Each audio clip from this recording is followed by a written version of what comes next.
একটু আগে তোমাদের ডং করছি যে বলে বৌদি রান্না করে একটু ডং করছি আমি রান্না সত্যি খুব ভালো হয়েছে মানে এত ভালো হয়েছে আমার প্রিয় সত্যি কথা বেশি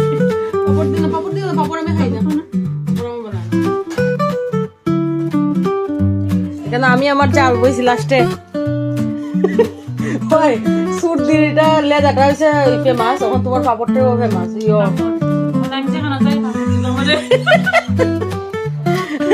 আমরা দুইজন খাইলাম না ও রান্না খুব ভালো হয়েছে সাধু যে মাংস